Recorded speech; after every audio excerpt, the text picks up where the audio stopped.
A graça e a paz do nosso Senhor Jesus. 2 Samuel, capítulo 9, verso 8, Mefibosete diz: quem é o teu servo para que se preocupe com um cão morto como eu? Olha, Mefibosete, filho de Jonatas, neto de Saul, preparado para reinar, com uma linha já de árvore genealógica real. Ele tinha como futuro a certeza de que ele estaria no palácio. Ele tinha na consciência dele de que o lugar dele era o palácio. Porém, você já sabe, o seu avô, por desobedecer a Deus, por não cumprir os princípios que o Senhor estabeleceu para que ele cumprisse, ele perde o favor. Com isso, ele perde o reinado. Com isso, também ele perde a própria vida e também a vida do seu filho Jonatas, restando para o seu neto Mefibosete, que era destinado ao palácio, agora uma vida, olha, muito aquém de quem deveria estar reinando, ali em Lodebar. Só que, observe que a mentalidade dele era a mentalidade de Lodebar, era a mentalidade da circunstância, era a mentalidade de alguém que ficou coxo, manco. Por quê? Fugindo após a morte do seu avô e do seu pai, com medo do que poderia vir, o seu servo, com ele no colo, o deixa cair. E agora, então, um menino que deveria reinar, mora numa cidade muito aquém de uma vida que o palácio pode proporcionar e também acaba se vendo refém de um cenário que ele não projetou, nem no pior dos seus momentos de imaginação viver. Esse, que afirma que agora é um cão morto, deveria reinar. E eu estou aqui te dando uma palavra. As suas afirmações ao seu respeito podem ser, por exemplo, a de Mefibosete, de alguém que não tem valor, um cão morto. Imagina, de alguém que não tem nada que possa agregar tanto na vida do próximo como aqui na própria terra. Mas é interessante que a opinião do rei é diferente. A opinião do rei era de que tudo que era do pai dele seria restituído e de que ele comeria na sua mesa. Eu preciso hoje te dizer que o rei, agora, no contexto em que nós estamos vivendo, não é Davi, é Jesus. E por ter uma aliança com Deus, nós temos a opinião que nos diz que somos mais do que vencedor, de que todas as coisas cooperam para o nosso bem, de que Ele nos arrancou das trevas e nos transportou para o império da luz, de que Ele também agora nos comissionou, segundo está escrito na carta de Pedro, para anunciar as virtudes dele, as qualidades dele.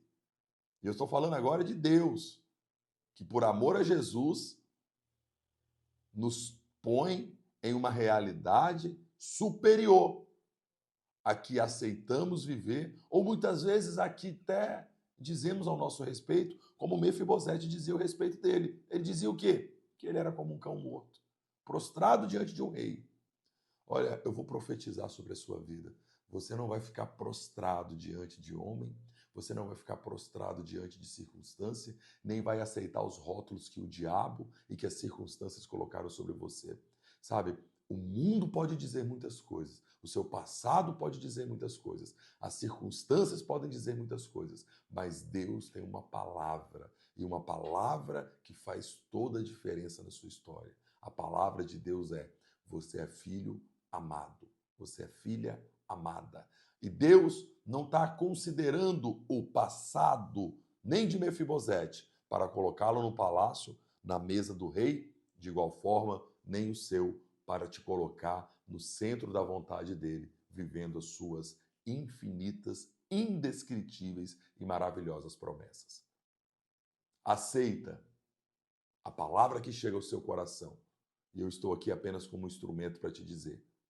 Você não é o que as circunstâncias querem te dizer. Você não é o que as acusações do diabo querem te dizer. Você não é o que os seus fracassos te dizem. Você é filho. Em Cristo Jesus, tendo Ele como Salvador, você se tornou herdeiro. E um herdeiro não conquistou o que herda. Herdou porque alguém conquistou em seu lugar. Jesus conquistou em seu lugar. A vida eterna. A vida e vida com abundância. A autoridade para pisar em serpentes e escorpiões em toda a força do mal. Uma vida que Deus prometeu cuidar de você nos mínimos detalhes, porque Ele garantiu que nem o seu próprio Filho poupou, antes o entregou e juntamente com Ele nos daria todas as coisas. Olha, irmão, Mefibosete teve que aprender que ele não era um cão morto, porque agora ele estava sentado num palácio, numa mesa farta. E Deus está preparando para você uma mesa farta. E você vai ter que se acostumar de que você não é as palavras negativas que os seus lábios um dia disseram sobre você. O seu filho, sua filha, os seus familiares não são. Quem sabe palavras negativas que os seus lábios têm dito a respeito deles. Vocês são e serão, e testemunharão as palavras que saem do trono de Deus. Tudo que você precisa é de concordar com o que Deus diz, de crer em Jesus como o único e suficiente Salvador. Parece muito simples, e é. Só que não foi de graça. Custou a vida do nosso Mestre. Aceite-o e aceite todas as promessas que ele tem para você. A fé move a mão de Deus. Você precisa de crer. Repita comigo nessa oração. Senhor, eu creio. Por muitas vezes, até as minhas emoções e os meus lábios disseram o contrário. Mas hoje eu te peço perdão. E digo o que o Senhor diz sobre mim. Eu sou filho. Eu sou mais que vencedor. Todas as coisas cooperam para o meu bem. O Senhor fez Cristo maldição, segundo Gálatas 3,13. Então agora eu sou uma bênção. O Senhor o puniu e agora me revestiu do sangue do Cordeiro, me purificando, me fazendo filho, herdeiro e co-herdeiro. Traz a mim, ó Deus, segundo Romanos 12, uma nova mentalidade para que eu não me conforme, muito pelo contrário, que eu seja renovado no entendimento e viva a sua boa, perfeita e agradável vontade. Receba essa palavra.